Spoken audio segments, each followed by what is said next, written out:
আসসালামু আলাইকুম। আমার ছোট্ট হাঁসের খামারে আপনাদের সবাইকে স্বাগতম। আমার হাঁসগুলোকে কি খাওয়াই আজকে আপনাদেরকে দেখাবো। হাঁসগুলোর জন্য আজকে বিভিন্ন ধরনের ঘাস এবং কচুরিপানা কেটে নিয়ে আসা হয়েছে। ঘাসগুলোকে ছোট ছোট করে কেটে মিক্সড করে নিয়েছি। হাঁসগুলোর বয়স 4 মাস প্লাস হয়ে গেছে, তাই এগুলোকে কৃমির ওষুধ দিচ্ছি। ভেটেরিনারি যে কোনো দোকানে এই ওষুধটি পাওয়া যাবে। এর নাম হচ্ছে অ্যাসকারেক্স। আপনারা যারা খাওয়াতে চান তারা কিনে খাওয়াতে পারে। পরিমাপ মতো ওষুধ দিয়ে দিলাম, ঘাসের সাথে দিয়ে দিচ্ছি কুড়া, তারপর দিব ভুসি। অনেকেই হাঁসকে ধান খাওয়ায়, আর আমি ধান খাওয়াইতে চাচ্ছি, তো এটা ডিম পাড়ার আগ দিয়ে। আমি হাঁসকে 2 মাস বয়স পর্যন্ত ফিড খাওয়াইছিলাম, কিন্তু এখন প্রাকৃতিক খাবারটার দিকেই বেশি ঝুঁকে পড়ছি। প্রাকৃতিক খাবার ঘাস, লতাপাতা, ঝিনুক এসবে হাঁসের রোগ প্রতিরোধ ক্ষমতা বাড়ে এবং খরচও কমে যায়। এর সাথে দিব কিছু গম ভাঙা আর ভুট্টা।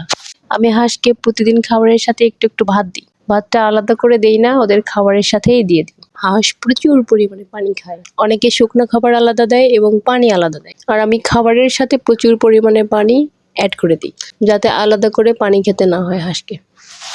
খাবারগুলো ভালো করে মিক্সড করে দিচ্ছি, কারণ এর সাথে আছে কৃমির ওষুধ, যেন সব ভালোভাবে মিক্সড হয়ে যায়, আর কুড়াটাও যেন ভালোভাবে ভিজে। যে পরিমাণে কৃমির ওষুধ দিয়েছি, এর জন্য আমাকে 2 লিটার পরিমাণে পানি দিতে হয়েছে। এভাবে আমি হাঁসকে 3 বেলা খাবার দিই, সকালে, দুপুরে এবং বিকেলে। ওদেরকে টাইম মতো খাবার দিতে হয়, আর খাবার দিতে দেরি হলে ওরা পায়ের মধ্যে ঠোকর দেওয়া শুরু করে দেয়। 4 মাসে মাশাআল্লাহ আমার হাঁসগুলো বড় হয়ে গেছে। অনেক যত্ন করেই পালতেছি। শীতে অনেকের অনেক হাঁস মারা গেছে, ঘাড় বাঁকা রোগে মারা গেছে, কিন্তু আল্লাহর কাছে শুকরিয়া যে আমার হাঁসগুলোর কোনো ক্ষতি হয়নি। বাচ্চাদের মতো করে ওদের যত্ন করি।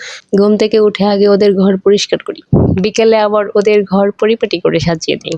এদেরকে দিয়ে যখন শুরু করি, শুরুর দিকটা মোটেও ভালো ছিল না। অনেকে এদের খাবার দাবার নিয়ে ভয় দেখাইছিল, এদেরকে পালতে পারবো না, এরা অনেক খাবার খায়। কিন্তু আমি প্রাকৃতিক খাবার দিই, যার কারণে আমার খরচ অনেক কম। আলহামদুলিল্লাহ, এখন মনে হচ্ছে আমি এগোতে পারবো আপনাদের সকলের দোয়ায়।